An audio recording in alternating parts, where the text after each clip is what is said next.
Church അപ്ഡേറ്റ്സിലേക്ക് സ്വാഗതം. ആഴ്ചകളോളം നീണ്ട കഠിനാധ്വാനത്തിലൂടെ പൂർത്തിയാക്കിയ അതിമനോഹരമായ മാതാവിന്റെ ചുവർചിത്രം മായ്ക്കാനുള്ള കെട്ടിട ഉടമയുടെ തീരുമാനം ടെക്സസിൽ വലിയ വിവാദമാകുന്നു.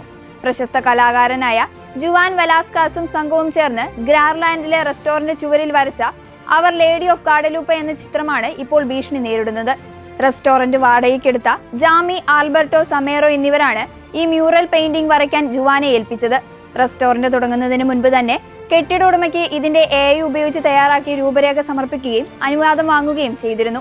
എന്നാൽ ചിത്രം പൂർത്തിയായപ്പോൾ അത് മായ്ച്ചു കളയണമെന്നാണ് ഉടമ ഇപ്പോൾ ആവശ്യപ്പെടുന്നത്. കലാകാരനായ ജുവാൻ തന്റെ ഇൻസ്റ്റഗ്രാം പേജിലൂടെയാണ് ഈ ദുരവസ്ഥ ലോകത്തെ അറിയിച്ചത്.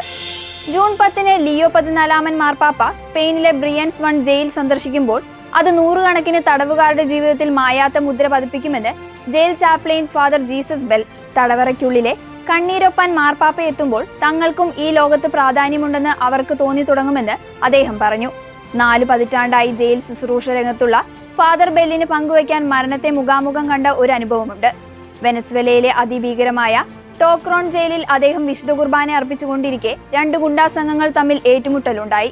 വെടിവെപ്പ് നടക്കുന്നതിനിടയിൽ 2 തടവുകാർ ഓടി വന്ന് ഫാദർ ബെല്ലിനെ മുകളിൽ കിടന്ന് തങ്ങളുടെ ശരീരം കൊണ്ട് അദ്ദേഹത്തിനെ കവചമൊരുക്കുകയായിരുന്നു.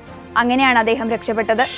കേരളത്തിൽ വയോജനങ്ങളുടെ ക്ഷേമവും സുരക്ഷയും മുൻനിർത്തി പ്രത്യേക വയോജന വകുപ്പ് രൂപീകരിക്കുമെന്ന പ്രഖ്യാപനവും ജപ്പാൻ മാതൃകയിൽ വയോജന സംരക്ഷണ പരിചരണ സംവിധാനങ്ങൾ സംസ്ഥാനത്ത് ശക്തമാക്കുമെന്ന മുഖ്യമന്ത്രിയുടെ ഉറപ്പും ഏറെ പ്രതീക്ഷ നൽകുന്നതാണെന്ന് പ്രോലൈഫ് ഗ്ലോബൽ ഫെലോഷിപ്പ്. സർക്കാർ മുന്നോട്ട് വയ്ക്കുന്ന ഈ സമീപനം കേരളത്തിലെ പ്രോലൈഫ് സംസ്കാരത്തിന് പുതിയൊരു ദിശാബോധം നൽകുന്നതാണെന്ന് pro life fellowship chairman Sabu Jose പ്രസ്താവനയിൽ പറഞ്ഞു. പുതിയ വയോജന വകുപ്പിന്റെ സാമൂഹ്യക്ഷേമ പദ്ധതികളിൽ കേരളത്തിലെ പ്രോലൈഫ് ശുശ്രൂഷകരുടെ ആത്മാർത്ഥമായ സഹകരണം സാബു ജോസ് ഉറപ്പു നൽകി. കിഴക്കൻ ഇന്തോനേഷ്യയിലെ സെൻട്രൽ പാപ്പുവിലുള്ള സെന്റ് പോളിസ് നബൂനി കത്തോലിക്ക ദേവാലയ വളപ്പിലുണ്ടായ വ്യോമാക്രമണത്തിൽ 2 സാധാരണക്കാർ കൊല്ലപ്പെട്ടു. ഞായറാഴ്ച വിശുദ്ധ കുർബാനയ്ക്ക് ശേഷം വിശ്വാസികൾ പള്ളിമുറ്റത്ത് ഒത്തുകൂടിയ സമയത്താണ് ബോംബ് പതിച്ച് വലിയ സ്ഫോടനമുണ്ടായത്. ഗുരുതരമായി പരിക്കേറ്റ 4 പേരെ ആശുപത്രിയിലേക്ക് മാറ്റിയതായി ഇടവക വികാരി അറിയിച്ചു. പ്രദേശത്ത് നിരന്തരം ഡ്രോണുകൾ പതിക്കാറുണ്ടെങ്കിലും ഈ ആക്രമണത്തിന് പിന്നിൽ ഡ്രോണുകളാണോ എന്ന് ഔദ്യോഗികമായി സ്ഥിരീകരിച്ചിട്ടില്ല. വിഘടനവാദികളും സർക്കാർ സൈന്യവും തമ്മിൽ ദീർഘകാലമായി സംഘർഷം നിലനിൽക്കുന്ന മേഖലയിലെ ആക്രമണം കത്തോലിക്ക വിശ്വാസികൾക്കിടയിൽ കടുത്ത പരിഭ്രാന്തി സൃഷ്ടിച്ചിട്ടുണ്ട്. ലിയോ 14 പാപ്പയുടെ സാങ്കേതിക വിദ്യയെക്കുറിച്ചുള്ള ആദ്യ ചാക്രിക ലേഖനം മാഗ്നിഫിക്ക ഹ്യൂമനത്താസ് മെയ് 25 പുറത്തിറക്കുമെന്ന് വത്തിക്കാൻ.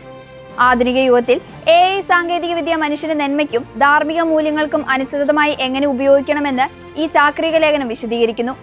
സാങ്കേതിക മുന്നേറ്റങ്ങൾ മനുഷ്യരാശിയുടെ പുരോഗതിക്ക് സഹായിക്കണമെന്നും എന്നാൽ അത് ധാർമ്മികമായ അതിർവരമ്പുകൾ ലംഘിക്കരുതെന്നും പാപ്പ ഓർമ്മിപ്പിക്കുന്നു.